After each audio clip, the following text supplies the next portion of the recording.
ಬೆಂಗಳೂರಿನಿಂದ ತುಮಕೂರು ರೈಲ್ವೆ ಪ್ರಯಾಣಿಕರಿಗೆ good news.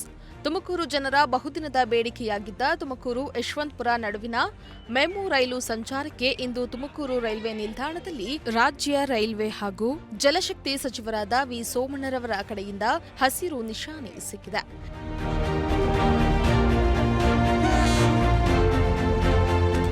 ಇನ್ನು ಮಾಜಿ ಸಂಸದ ಜಿಎಸ್ ಬಸವರಾಜು, ಶಾಸಕರುಗಳಾದ B Suresh Gowda, CB Suresh Babu, Krishnappa, GB Jyothi Ganesh ಸೇರಿದಂತೆ ಹಲವು ಮುಖಂಡರು ಹಾಗೂ ನೂರಾರು ಜನರು ಕಾರ್ಯಕ್ರಮಕ್ಕೆ ಸಾಕ್ಷಿಯಾಗಿದ್ದಾರೆ.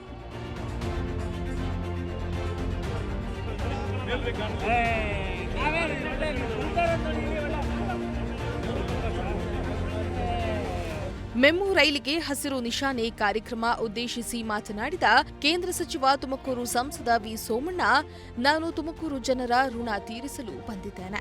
ನಿಮ್ಮ ಮತ ವ್ಯರ್ಥವಾಗುವುದಿಲ್ಲ. ರೈಲ್ವೆ ಇಲಾಖೆಯಲ್ಲಿ ಕ್ರಾಂತಿ ಮಾಡಿಯೇ ತೀರ್ತೇನೆ.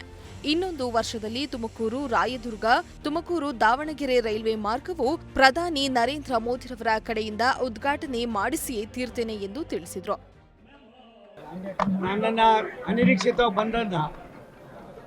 ಲಕ್ಷಾಂತರ ಮತಗಳ ಅಂತರದಿಂದ ಗೆಲ್ಲಿಸಿದ್ದವರು ತುಮಕೂರು ಕ್ಷೇತ್ರದ ಮತದಾರರು. ಭಗವಂತನ ದಯೆ, ನಮ್ಮ ತಂದೆ ತಾಯಿ ಗುರುಗಳ ಆಶೀರ್ವಾದ, ಮಂತ್ರಿನೂ ಅದೇ, ಒಂದಿನೂ ಕೂಡ ಸುಮ್ಮನೆ ಕುಂತಿಲ್ಲ. ಹಾಗಾಗಿ ಇವತ್ತು ಮೆಮೊ ಟ್ರೈನು ನನಗೆ ಎರಡನ್ನ ತುಮಕೂರಿಗೆ ಇನ್ನೂ ಮಾಡಬೇಕಾಗಿರೋ ಪ್ರಾಜೆಕ್ಟ್ಗಳು ತುಂಬ ಇವೆ. ಕಣ್ಣು ಕಾಣುವಂಥ ಕೆಲಸ ಮಾಡಬೇಕಾಗಿದೆ. ಇನ್ನೂ ನಾನು ಸರಿಯಾಗಿ ಶುರುವೇ ಮಾಡಿಲ್ಲ.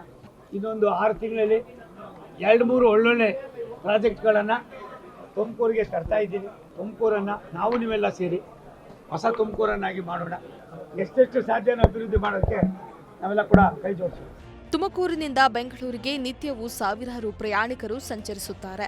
ಹಲವು ರಾಜ್ಯಗಳಿಂದ ಬೆಂಗಳೂರಿಗೆ ತೆರಳಲು ತುಮಕೂರು ರೈಲ್ವೆ ಮಾರ್ಗವಾಗಿ ಹಾದು ಹೋಗಬೇಕಾಗುತ್ತೆ. ಹೆಚ್ಚು ಪ್ರಯಾಣಿಕರ ಸಂಚಾರದಿಂದ ರೈಲು ಮತ್ತು ಬಸ್ಗಳಲ್ಲಿ ಪ್ರಯಾಣಿಕರು ತುಂಬಿ ಹೈರಾಣಾಗಿದ್ರು. ಇದೀಗ ಮೆಮು ಟ್ರೈನಿನಿಂದ ಮುಕ್ತಿ ಸಿಕ್ಕಿದೆ.